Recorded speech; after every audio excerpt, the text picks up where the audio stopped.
You know what, Michelle? Huh? I think you were like the funnest person I know. Me too! With you. It's one of the most beloved comedies of all time. We don't give a flying what you think.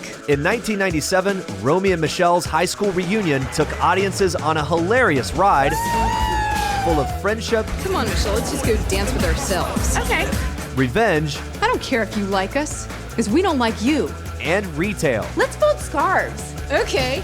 That's it. Nearly 15 years later, EW reunited the cast to celebrate this enduring cult classic. I think every scene there's something funny. It was on recently and I didn't see it from the very beginning, but every single scene I laughed at least once. And that's good. I cannot wait for this reunion. Me too. Action! 5 on the set. Of course, we're like the only ones who don't look like we're going to a hoedown. Oh, I know, this town is like so unhip. The story of Romy and Michele began back in the 80s, when the two characters were first created by screenwriter Robin Schiff. Robin Schiff was a member of the Groundlings, which is an LA improv troupe, very similar to Second City and also UCB here in New York. But at the time, in the 80s, it really was a breeding ground for comedy. So the Groundlings was huge. Melissa McCarthy, Will Ferrell, Kristen Wiig, they all came out of it. Robin Schiff, as a member of the Groundlings, created these characters, Romy and Michele, and then she writes a play called The Ladies' Room that's centered around Romy and Michele, which is the bare bones of what would become Romy and Michele's high school reunion. Oh my God! Schiff's screenplay was about two friends living in Los Angeles who decide to return home to Arizona for their 10-year reunion. Romy and Michele are best friends from high school, and they've been living together for 10 years, and they're pretty ditzy. They don't have that much going on, but they love each other more than anything. Dumb and Dumber had come out 3 years before, so this was sort of like the female equivalent of it. It was blonde and blonder. They want to go back to their reunion to really show up the mean girls who tormented them in high school. You're kidding me. Everyone knows what it's like to go through high school, and kind of everyone wants that revenge, I think. And so it's definitely relatable no matter who you are. Schiff sold her script to Touchstone Pictures. Part of the deal was that 34-year-old Lisa Kudrow would play Michelle Weinberger. So Lisa Kudrow was already a huge star when they started filming. Friends was already in its 3rd season, and she had already been nominated for an Emmy and a Golden Globe. Phoebe, do you want to help? Oh, I wish I could, but I don't want to. Lisa Kudrow was actually in The Groundlings with Robin Schiff, and she is the actor who originated the role of Michelle. Okay. And yeah. Phoebe and Michelle definitely have some similarities. Phoebe is totally ditzy and kind of oblivious, but has this Zen-esque wisdom to her that Michelle definitely has too. I've been killing myself for 8 days, and I gained a pound. That's impossible. Did you deduct 16 pounds for your shoes? I grew up in the valley, like the actual valley. So, in 7th grade, that's how I spoke. Except it was worse. There were no vowels, really, when you speak. So, yeah, I knew that already. And I knew a lot of stupid girls in junior high school and high school. So that helped flesh out who Romy and Michele were to me. Did you lose weight? All I've had to eat for the past 6 days are gummy bears, jelly beans, and candy corns. God, I wish I had your discipline. 29-year-old Mira Sorvino was cast as Romy White, just 2 years after her Oscar-winning performance as porn star Linda Ash in Woody Allen's Mighty Aphrodite. Hi. Are you my 3 o'clock? Romy was not too far off from her character in that film, Linda Ash, either. They're both a little bit ditzy, you might say, but kind of world-wise, too. No, but seriously, you want to know why I liked you right from the start? Why? Because I'm always attracted to losers. I patterned Romy's voice after my sister because she speaks, even though she was raised in New Jersey, although we were not born in New Jersey, but we were raised in New Jersey after 2 years in New York. You're a New Yorker. She talks, thank you. She talks with a Valley Girl accent. I was so lucky getting mono. That was like the best diet ever. But she doesn't talk low, and so I made Romy go like, okay, cool. And I see Romy thinks of herself as a guy, kind of. Like, she's not gay, she's not a lesbian as far as she knows. Do you want to try and have sex sometime just to see if we are? What? Yeah, right, Michelle. Just the thought of having sex with another woman creeps me out. But she kind of thinks in a masculine way and likes to take charge of things because she thinks she's the brains of the operation. She is the brains of the operation. I don't think so, actually. And Michelle's the heart of the operation. Don't you love how we can just say that to each other and we know that we're not being conceited? Oh, I know. No, we're just being honest. What's really funny is that these two actors were playing two not so bright women, but they're incredibly bright women. She's smart. I mean, what do you want from Harvard?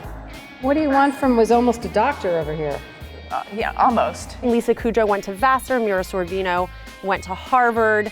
So the joke was that on set, they were called Smart and Smarter. Our girl came up to me at the Louvre Museum in Paris and I turned around and she said, I'm the Mary. I'm the Mary and you're the Rhoda. I was like, what? I'm the Mary. Oh, you're the Mary! Oh, okay.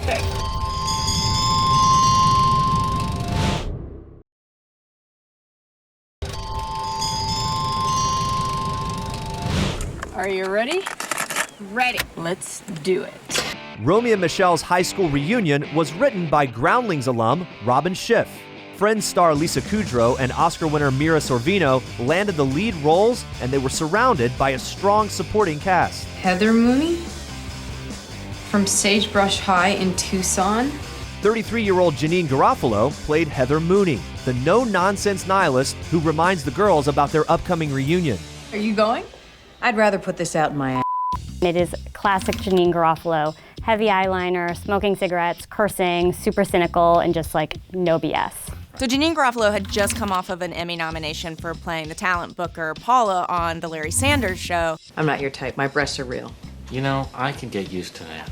Which is a very similar character to Heather in Romy and Michele. This is so weird. I didn't know you were living in LA. Well, now that you know, will we be getting together a lot?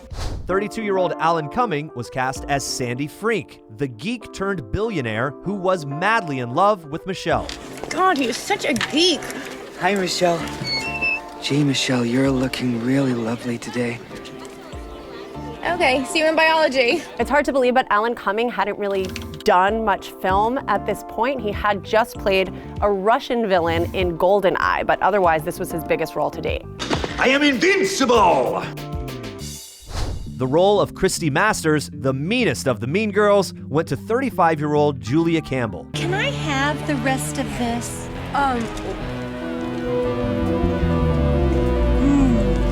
And what a bitch taking your hamburger. I mean, what was that? Julia Campbell was not that well known yet, but people did recognize her from playing the sentence finisher on Seinfeld. Well, it was nice meeting you. I'm sure I'll see you. 8 tomorrow? Actually, that's What you were thinking? right. To direct the film, the studio tapped 42-year-old first-timer David Merkin. So David Merkin was well known in LA as being a comedy writer. He wrote for Newhart, Three's Company, and The Simpsons. Hey guys, look what I smuggled aboard. Homer, no! Huh?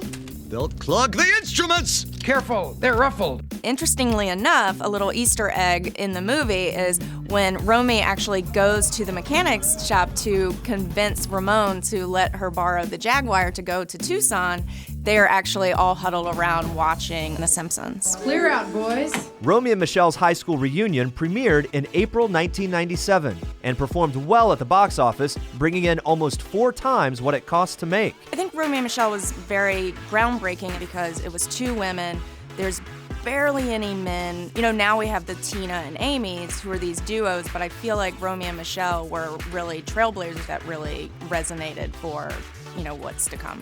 Over the years, the film's fan base continued to grow, and the quirky comedy eventually became one of the most popular cult classics ever made. I'm sorry, I couldn't find my top.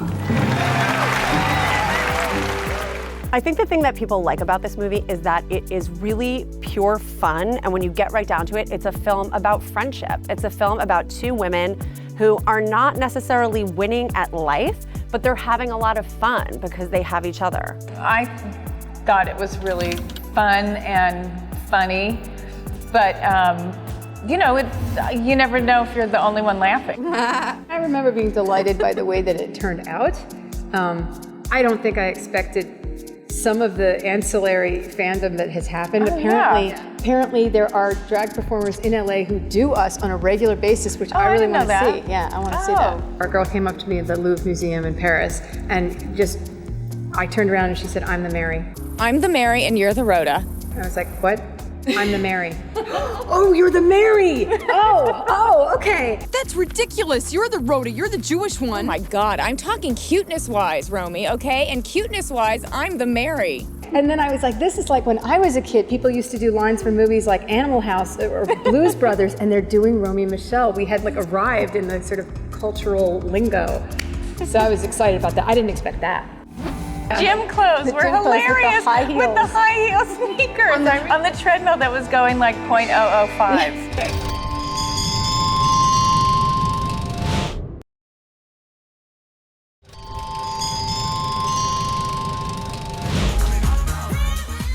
I can't believe how cute I look. Romy and Michele's high school reunion premiered in 1997. 20 years later, the film continues to endure as one of the most beloved cult comedies ever made. You know what? This is like the cutest we've ever looked. Thanks to the unforgettable performances of Mira Sorvino and Lisa Kudrow.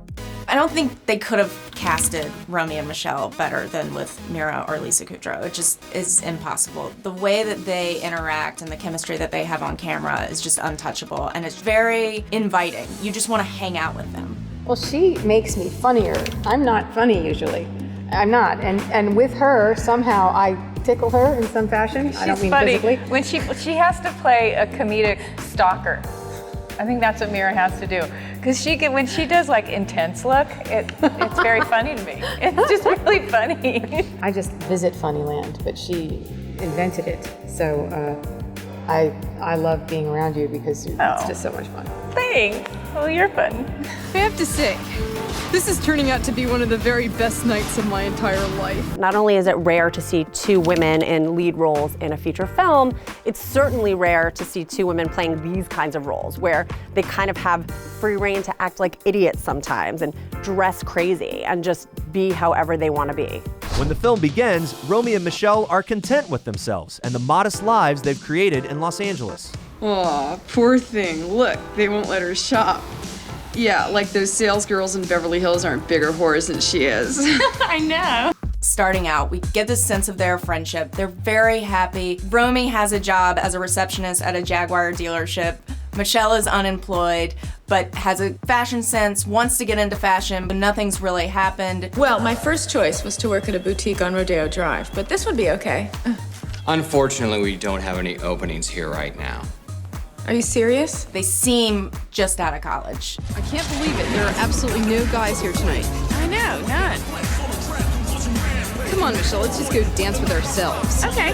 She doesn't remember the club that. dancing routine. I was just trying to get her to remember that it's like the Macarena. And then we did kick open side to side, and she's blocked it out. I don't remember that. I don't have a lot of room in my brain, so once it's done, it has to clear out for the next thing. The first real conflict in the film happens when they find out about their high school reunion. You going to the reunion? What reunion? Our 10-year high school reunion in Tucson. You're kidding me. It's been 10 years since high school? Soon, Romy and Michele begin to re-evaluate what they've done with the last 10 years. Occupation, cashier. Unemployed. You know, Michele, Yeah? now that I'm looking at this, our lives don't seem as impressive as I thought. They don't? And it occurs to them that maybe not everybody back in Tucson is going to be so impressed by their lives. So they decide to try to change them. They only have 2 weeks. So we're just gonna have to make ourselves more impressive, that's all. So I'm gonna go out and bag us some boyfriends while you can look for a cool new job. There's a really great scene where Romy decides, of course, she has to go to the club to get a boyfriend for both her and Michele, and she quickly finds out it's not that easy. Hey, great suit. Is that an Armani? Yes it is. Well, I thought so. So what do you do? I'm a suit salesman. Would you excuse me? I love the line about the club about, will you excuse me? I cut my foot before and my shoe is filling up with blood. I cut my foot before and my shoe is filling up with blood. And I drag it across like Quasimodo. I hate to say it, but I really think that we should lose some weight. Oh. Someone here was saying their funniest moment was when you just very, very gingerly took the Dorito. Like, because that's too much. It's too much. You can't. We have to stop. I think that like one chip makes a difference. Just like most of us before any big event, they are trying to get in their best shape possible, but it doesn't really work. Okay, guys, let's jump. Hey, Michele. Yeah? What does this remind you of? Well, I know. This lady is totally sick. Gym clothes were hilarious with the high heel sneakers. I recently saw that on the treadmill that was going like 0.005. We're stomping and clomping, and I'm all mad because I can't lose any weight. I'm sick of this. I'm gonna go weigh myself. Eventually, Romy and Michele realize there's not enough time to improve their lives before the reunion. So they decide to fake it. We can go to the reunion and just pretend to be successful. I mean, who's gonna know? They're in Tucson, we're here. We can just show up looking like business women. Oh my God. They want to impress everybody from high school, so they pretend that they're businesswomen, and Michele makes them these completely tailored, absurd-looking business suits that kind of show tons of cleavage and are really form-fitting. Do you have some sort of businesswoman special? I love when we're asking for the businesswoman's lunch. Yes. If you have a businesswoman's lunch, because we're businesswomen. Come again? Well, we're businesswomen. Yeah, from LA. And you know, some places have like a lunch special. For business women. That's what they're called, businesswomen. And if you say it enough, then people will believe you. I love that, makes me laugh. We don't have anything like that. And I love that waitress's reaction when she was like, business? What kind of business you girls in? What kind of business you in? Right? And we just look at her blankly because we haven't thought that far ahead yet. We're all duded out in our Armani suits and hair and up sweep, I can't believe we never thought of what to say we did for a living. Oh my God, I've got it! Post-its! Everybody knows what Post-its are. Yeah. They basically decide we're gonna tell the world that we invented Post-its because everyone knows what a Post-it is, but no one knows who invented Post-its. I don't know, I mean, it just sounds like you invented Post-its all by yourself, you know? I mean, what did I do? A huge fight ensues over who did what, which is funny because they didn't actually invent Post-its, but they're gonna fight over which part they invented. So we could say that you were like the designer. Like I thought of them, but you thought of making them yellow. So their fight really spirals into some ugly places, and they end up arguing basically over who's prettier. You wanna be honest? Okay, good. Let's be honest. I let you have the ideas. What? Yeah, I let you have the ideas so you won't feel so bad that I'm cuter. You are not cuter, Michele. It's like common knowledge, Romy. Everybody thinks so. I'm the Mary and you're the Rhoda. That turns into a fight over who's the Mary and who's the Rhoda, meaning who's Mary Tyler Moore and who is her neighbor, Rhoda. That's ridiculous. You're the Rhoda. You're the Jewish one. Oh my God, I'm talking cuteness-wise, Romy, okay? Essentially, they're arguing over who's the star, who's the sidekick. Obviously, Mary would be the star and Rhoda would be the sidekick. When we get to Tucson, we're going our own separate ways. Okay, good. Fine, I don't care. I just remember working with the choreographer, and it was always, oh great, Mira, you can do that? Oh great. Oh, fantastic, because Mira can dance. And then I was like, well, I'll try.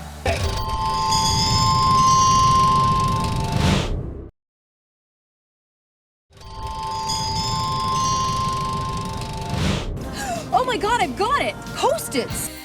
Romy and Michele's high school reunion was a hilarious, heartfelt comedy about two best friends who decide to make up fake careers to impress everyone at their 10-year reunion. It just sounds like you invented Post-its all by yourself, you know? I mean, what did I do? But along the way, they find themselves in a bitter argument that threatens to end their friendship. I carry you, Michele. Without me, you'd be lost. That is such a lie. Oh yeah? Well, let's just see. Let's split up and see what happens. Romy and Michele's lowest point comes when they finally make it to their reunion and their Post-it story is quickly exposed as a lie. Romy here invented Post-its. You did not. Yeah, I did. You did not? Yeah, I did. You did not? Yeah, well, who did then? Their cover is blown. Janine Garofalo's character knows immediately who actually invented Post-its. A guy named Art Fry from the 3M Corp. We studied in business school. You just made all that up? So the reunion couldn't be going any worse. Their Post-it story is getting blown up. They're not speaking to each other, and the mean girls are making fun of them all over again. Travis McKinney is in his 5th year as a member of the Dallas Cowboys football team.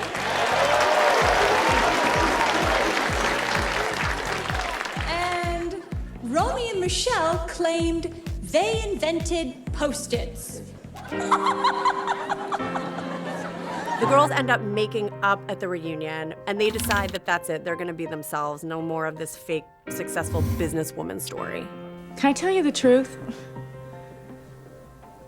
I never knew that we weren't that great in high school. I mean, we always had so much fun together. I thought high school was a blast. They kind of get to the moral of the movie, which is that they're not gonna be happy if they're not themselves. And until you told me that our lives weren't good enough, I thought everything since high school was a blast. I think we should go back out there as ourselves and just have fun like we always do. The hell with everyone else. They have this moment where they change back into their clothes, they go out on the dance floor, they confront the mean girls and say everything that they've wanted to say to them. What the hell is your problem, Christy? Why are you always such a nasty bitch? I have to say, I love the line that we sort of wrote together about when we tell off the mean girls, and because that originally wasn't in the story. You get some kind of sick pleasure from torturing other people? And me having been a geek in high school, I really wanted them to have their day in court where they get to say something back to these horrible girls who've ruined their lives for 10 years. Because they do ruin your lives for 10 years. They make you feel terrible about yourself, and I love that they got a chance to face them down and say, we don't care what you think of us, we care what we think of us, and bye-bye. I don't care if you like us, because we don't like you. You're a bad person with an ugly heart, and we don't give a flying f what you think. So just when the reunion couldn't be any better, enter Sandy Frink. Hey everybody! Sandy Frink just landed in a helicopter! Sandy Frink, basically the biggest nerd in high school who was in love with Michele, flies in on his helicopter. Turns out he's kind of dreamy now. Apparently he's worth like millions. He invented some kind of special rubber or something. Like for condoms? Always being in love with Michele, he walks right up to Michele and tells her how he feels. After all these years, you still take my breath away. But no matter how much I accumulate, there's still one thing I just don't have. Your own country? I don't have you, Michele. Guy gets girl and impossible to get rid of best friend. Will you dance with me? Only if Romy can dance with us. Sure. And that leads to probably one of the most epic dance routines in the history of film, the three of them dancing to Time After Time. They do this bizarre interpretive dance that probably nobody else could ever get away with, but it's so them and it just works.